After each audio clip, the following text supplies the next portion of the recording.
Hello and welcome back to AR77. I make no apology for the fact that this is yet another gratuitous, self-indulgent 1911 video. You can never have too much 1911 in your life, in my opinion. So, it would be easy to look at these three pistols. I think of the 1911s that I have, and I have a few 1911 style pistols. These three are my...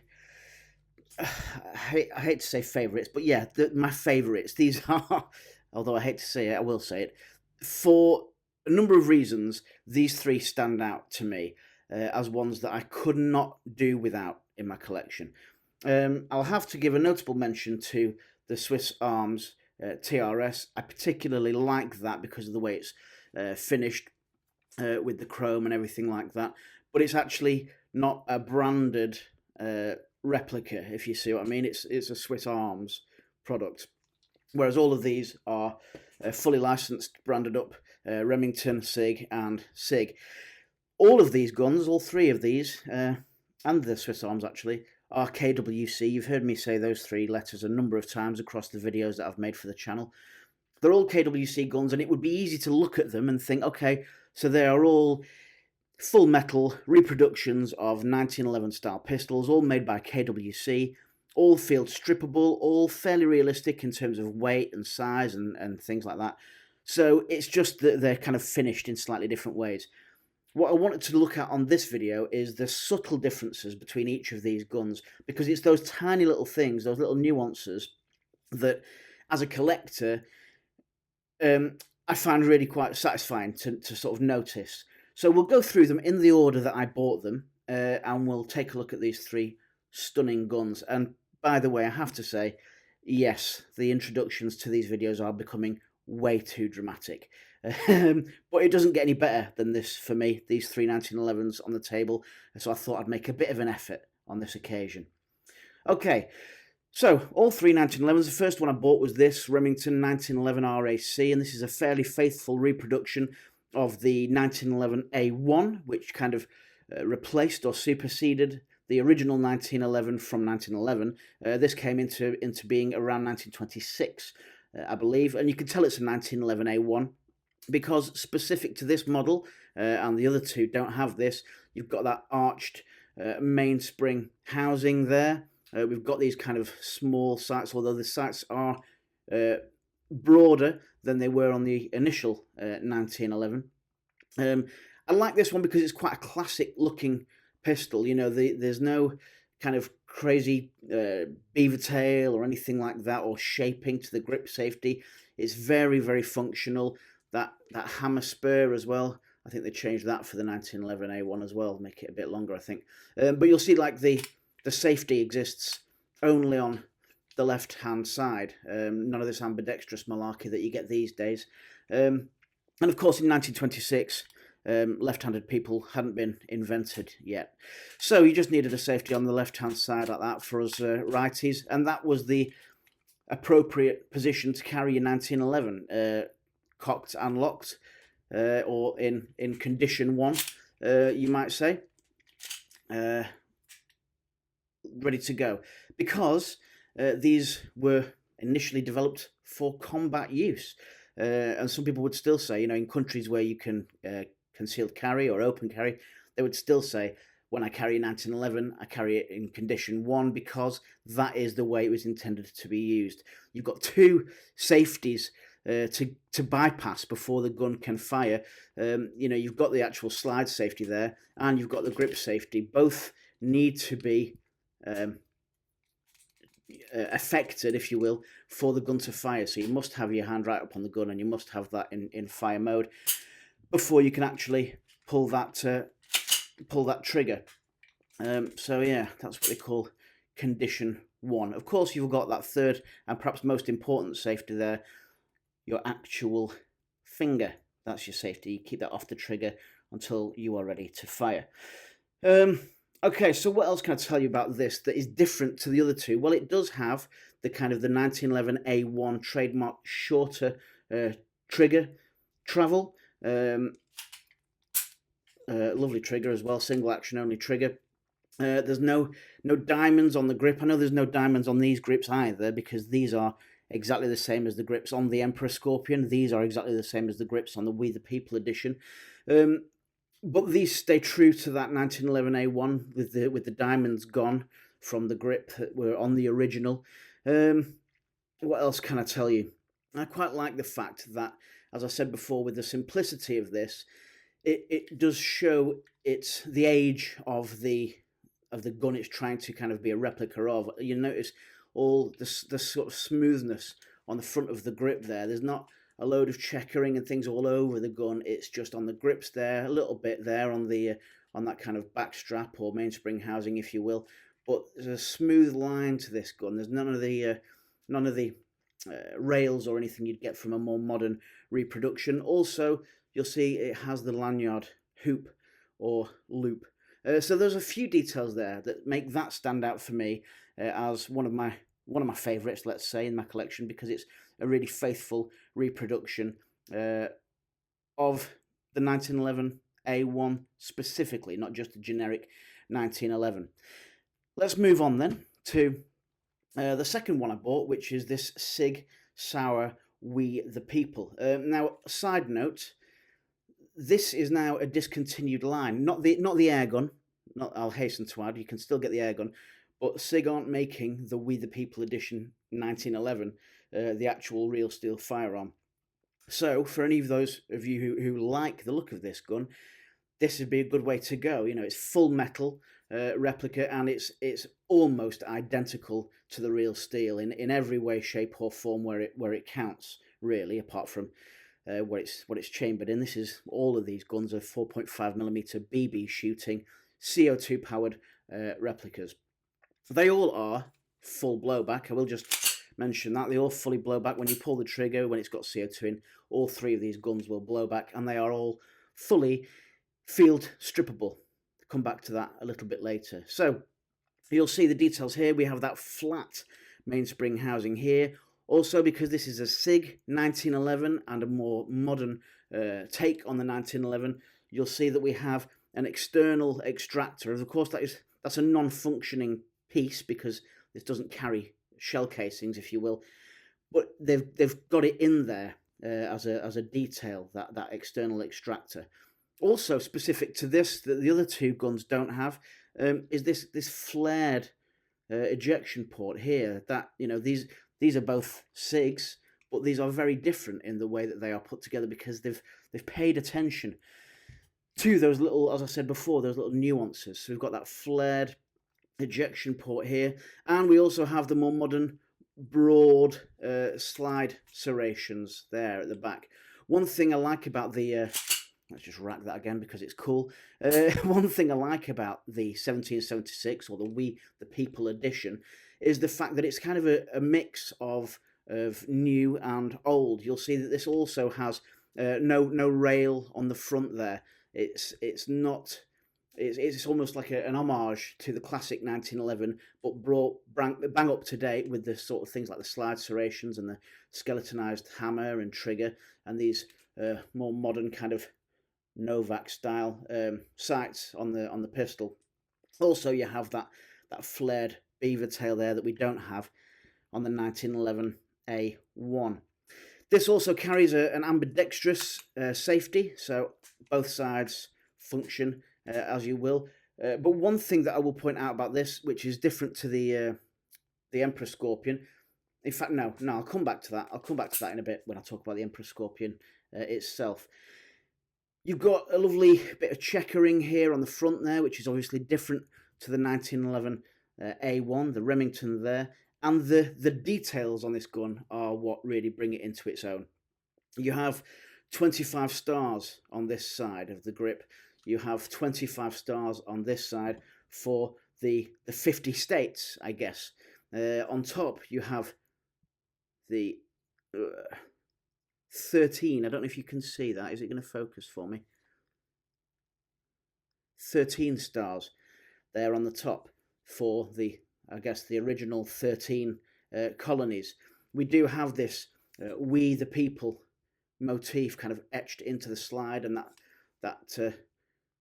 year 1776, wherein my brothers and sisters in the US issued a Declaration of Independence on July 4th, 1776.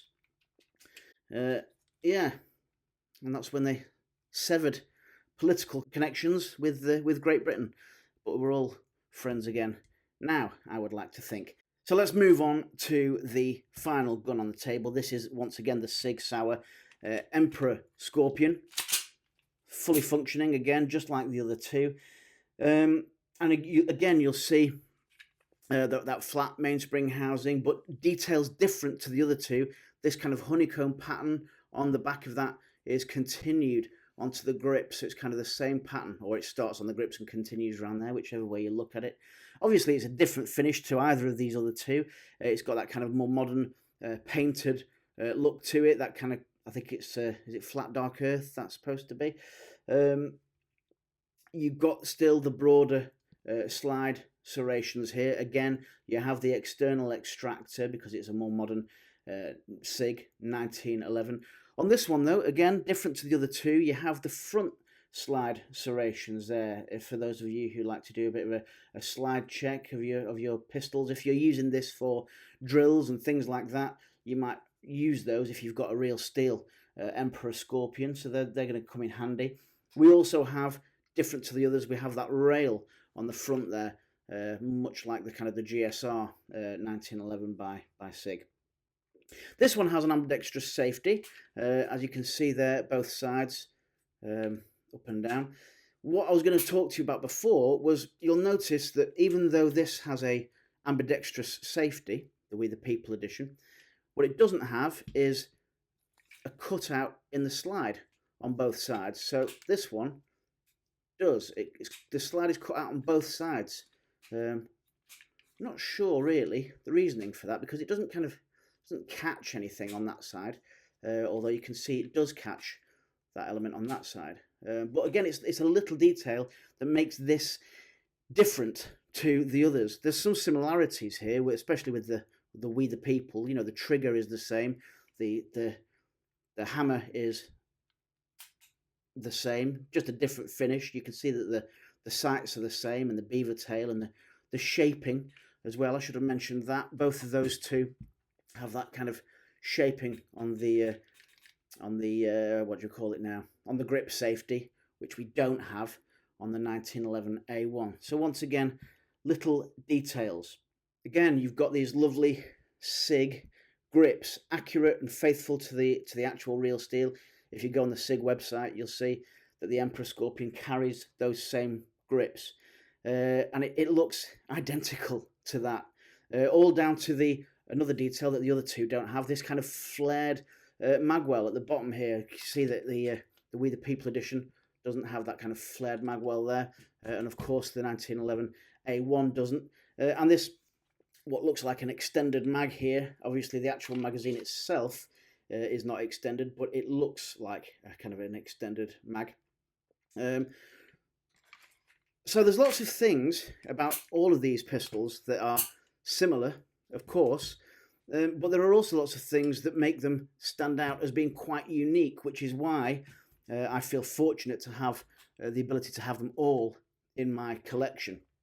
Now I've turned them onto this side because I wanted to talk about a couple of things that you might also want to bear in mind. So all three of these guns are field strippable. And as I said to somebody in the comments the other day, you can switch the slides between all three of these guns if you want to customize them or anything like that. I'll show you with these two. So you could, let me drop the mag out of there.